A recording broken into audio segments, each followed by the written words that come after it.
Bismillahirrahmanirrahim. Assalamualaikum warahmatullahi wabarakatuh. Innal hamdalillah usolli wa usallimu ala Rasulillah wa ala alihi wa sahbihi wa mawalah, amma ba'du. Segala puji marilah kita panjatkan kehadirat ilahi Rabbi.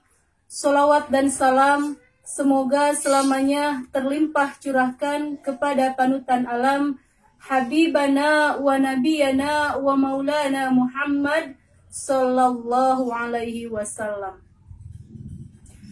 Pada kesempatan ini saya akan membahas mengenai akhlak. Sebelum masuk kepada kitab Akhlaqul Banin, saya akan memberikan definisi atau pengertian dari akhlak. Ada orang yang mengatakan akhlak disebut juga moral dan disebut juga etika. Dari tiga kata itu, saya akan memberikan pengertian atau definisi. Yang pertama, akhlak. Akhlak ditinjau dari segi bahasa atau etimologi, artinya perkataan. Kalau ditinjau dari segi lafaz, al-akhlaqu jamak dari kata khulukun, yang artinya perangai, budi pekerti, akal atau tabiat. Sedangkan menurut istilah atau terminologi, Imam Al-Ghazali mengatakan bahwa akhlak itu sifat yang tertanam dalam diri seseorang sehingga menimbulkan perbuatan yang berbeda-beda tanpa memikirkan pertimbangan dan pemikiran. Yang kedua, pengertian dari moral. Moral adalah sebagai batasan-batasan terhadap aktivitas manusia, baik atau buruk, salah maupun benar. Arti dari etika. Etika adalah perilaku manusia yang bersumber dari pemikiran dan perasaan. Kalau dilihat persamaannya, akal, moral, dan akhlak, yaitu mengenai tingkah laku seseorang, baik atau buruk. Ditinjau dari segi perbedaan antara akhlak, moral, dan etika, bisa dilihat dari sumbernya.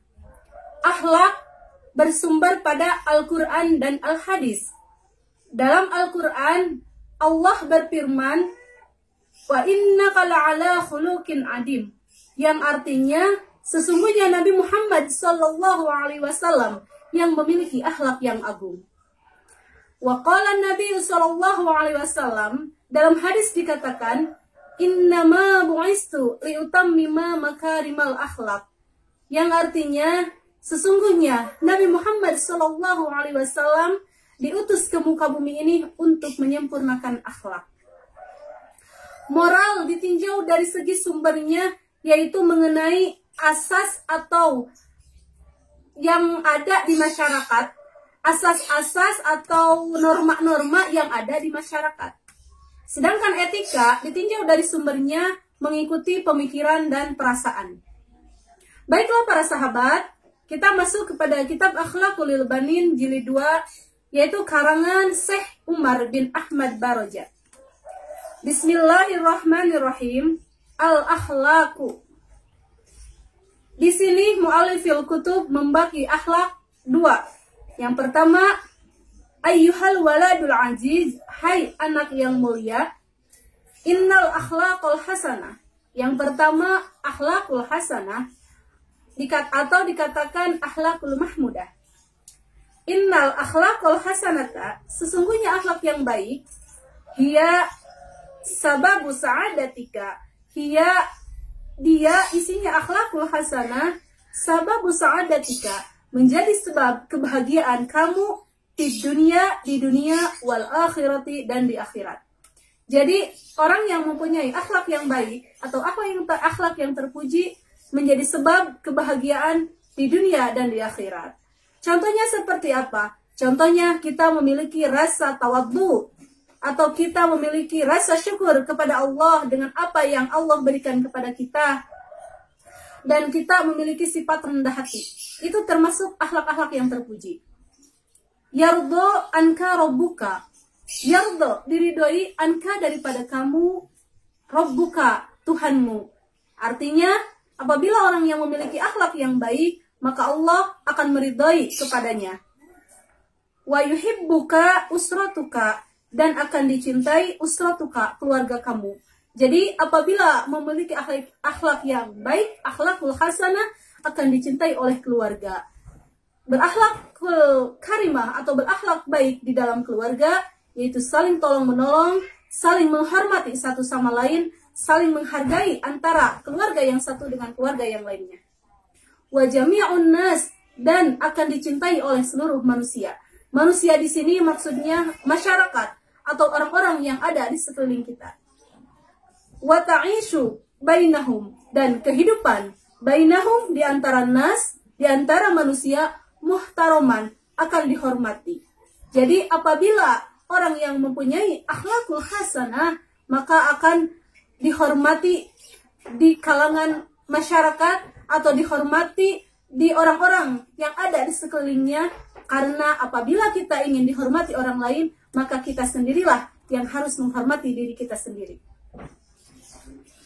Wa aksuha, dan yang kedua, kebalikan dari akhlakul hasanah, al-akhlakus sayyi'ah, artinya akhlak yang jelek atau akhlakul madhmumah. Fahiya, maka akhlakus sayyi'ah aslu saqawatika, menjadi asal atau dikatakan sumber atau menjadi pokok kecelakaan kamu di dunia wal akhirah, dan di akhirat. Akhlak yang jelek akan menjadi sumber atau pokok kecelakaan bukan hanya di dunia tetapi di akhirat. Contohnya seperti apa akhlakus sayyi'ah? Contohnya memiliki sifat yang sombong. Sombong dengan kecantikan, sombong dengan ketampanan, sombong dengan jabatan, sombong dengan ilmu yang ada. Karena sesungguhnya manusia tidak dilihat dari pakaiannya, tidak dilihat dari ilmunya, tetapi yang pertama dilihat dari akhlaknya. Karena ilmu tanpa akhlak yang baik tidak bermanfaat. Begitupun seorang alim yang mempunyai akhlak yang jelek, maka akan dibenci di masyarakat atau di sekeliling manusia. Yashatu alaika Allah, yashatu akan dibenci alaika atas kamu, Allahu Allah. Maka orang yang mempunyai akhlakus sayyi'ah akan dibenci oleh Allah Subhanahu wa taala. Wa yubghiduka, dan akan dibenci ahlu baitik, keluarga kamu. Wa jami'un nas, dan akan dibenci oleh seluruh manusia. Wa ta'ishu, dan kehidupan bainahum di antara nas, muhtaqaran, dalam keadaan rendah, zalilan, dan terhina. Bisa kita ambil kesimpulan dari pembahasan akhlak ini. Yang pertama, akhlak itu terbagi dua. Ada akhlakul hasanah atau akhlakul mahmudah. Terdapat 3 unsur pokok dalam akhlakul hasanah. Yang pertama, menjadi sebab kebahagiaan di dunia dan di akhirat. Yang kedua, akan dicintai oleh keluarga. Yang ketiga, akan diridhoi oleh Allah Subhanahu wa taala. Yang kedua, akhlakus sayyi'ah atau akhlakul madhmumah. Terdapat 3 unsur. Yang pertama, akan menjadi sumber atau pokok kecelakaan di dunia dan di akhirat. Yang kedua, akan dibenci oleh keluarga. Dan yang ketiga, akan dibenci oleh Allah Subhanahu wa taala. Oleh karena itu, para sahabat, marilah kita prioritaskan dalam diri kita, yaitu akhlakul hasanah, akhlak yang baik. Karena akhlak itu merupakan pokok utama dalam kehidupan kita. Bagaimana kita berakhlak kepada guru, bagaimana kita berakhlak kepada orang tua, dan bagaimana kita berakhlak kepada saudara, teman, dan orang-orang yang ada di sekeliling kita. Karena akhlak merupakan hal yang pokok dalam agama kita. Sebagaimana hadis Nabi dikatakan, qala Nabi sallallahu alaihi wasallam, akmalul mu'minina imanan wa ahsanuhum khuluqa. Demikian penjelasan akhlak dari saya. Semoga bermanfaat. Wallahul muwaffiq ila aqwamut thoriq. Wassalamualaikum warahmatullahi wabarakatuh.